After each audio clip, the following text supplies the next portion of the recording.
C'est un pays, comme vous le savez, donc, qui souffre d'une crise sanitaire, sécuritaire qui s'est installée. Un pays enclavé qui est dépendant aussi au choc climatique, enfin, plutôt vulnérable au choc climatique.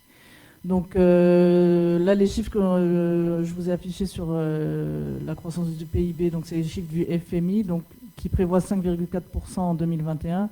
Donc je tiens à souligner que d'après le ministère des Finances, je pense, du Niger, donc ça serait plutôt à 1,2%. Donc bon, il n'y a pas une grosse reprise encore cette année.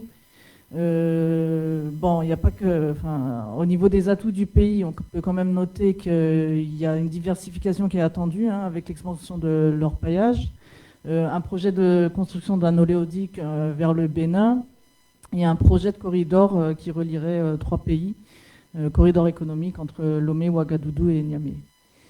Bon, il y a eu un changement, enfin, des élections présidentielles en février, donc ils sont aussi passés sans heurts particuliers, sans conséquences particulières pour la banque. Alors au niveau des performances commerciales, donc là aussi c'est pas la plus grosse banque du groupe. On a un total bilan qui a cru doucement, donc de 2% seulement sur 3 ans.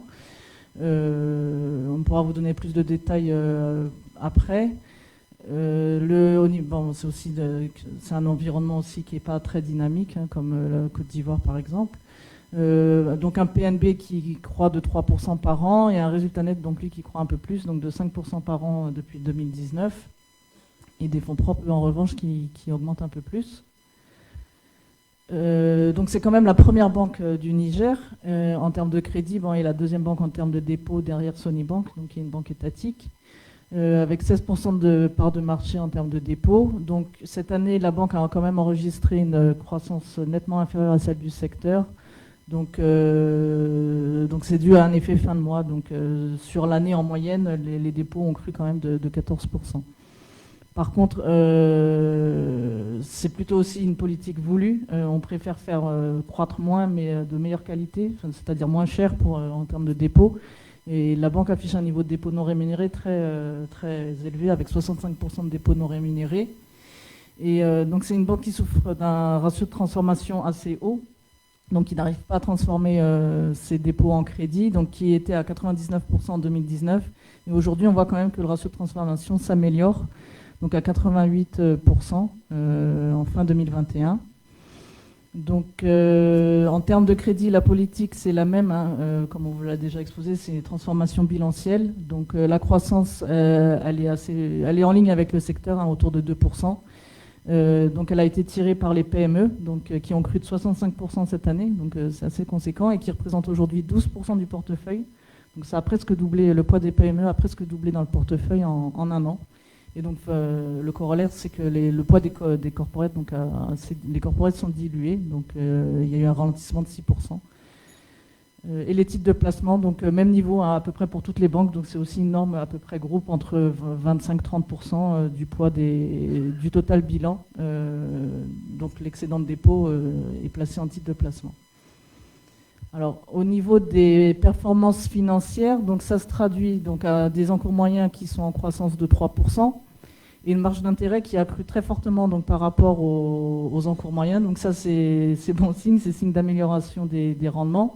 Et notamment pour BOA Niger, c'est une amélioration du coût des ressources. Donc on avait vu que le niveau de dépôt non rémunéré était à 65%, je crois.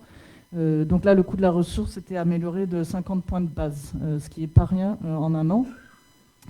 Et bon, on a un léger recul de 3% sur le titre de placement, donc c'est parce la banque avait enregistré une plus-value exceptionnelle, enfin non récurrente, on va dire, en 2020. Donc si on retraite, je pense qu'on doit être flat ou un peu en hausse.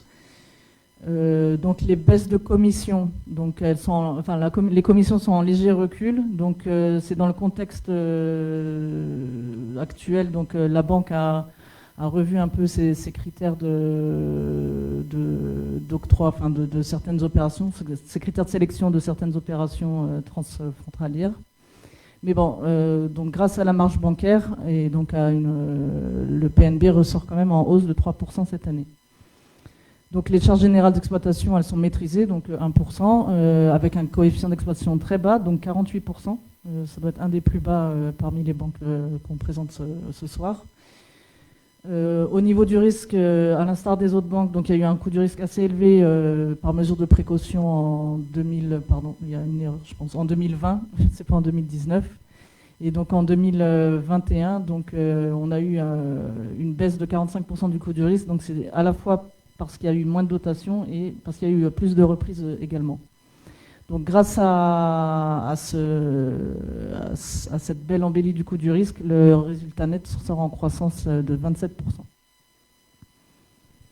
Donc au niveau du cours, ben, ça s'est fait ressentir. Donc le titre a augmenté, a pris, la valeur du titre a augmenté de 45%, un peu plus 47%, ce qui induit un pair de 7 fois le résultat net, donc même niveau de BOA Côte d'Ivoire, donc 2 fois moins que le marché quasiment, et un price to book de 1,6 fois.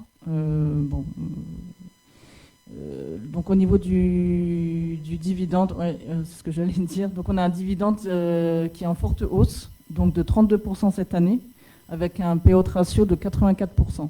Donc on était en 2019 à 70%, on est passé à 80% et 84%. Donc ça, c'est parce que la banque a un niveau de solvabilité, des fonds propres robustes et présente un bon ratio de solvabilité.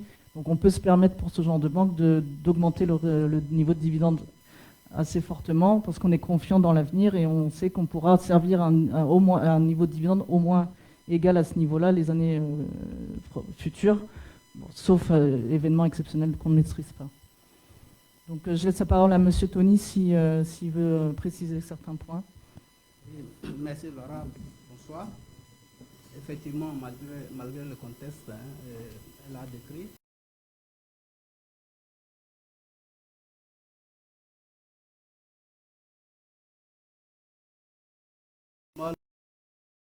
Donc, des commissions, elle en a parlé, notamment les commissions de change, où nous avons dû renoncer à certaines transactions financières pour raison de conformité. Sinon, la banque est globalement engagée dans la stratégie du groupe, notamment la transformation bilancielle, comme ça a été expliqué, avec donc une part croissante des crédits alloués au PME.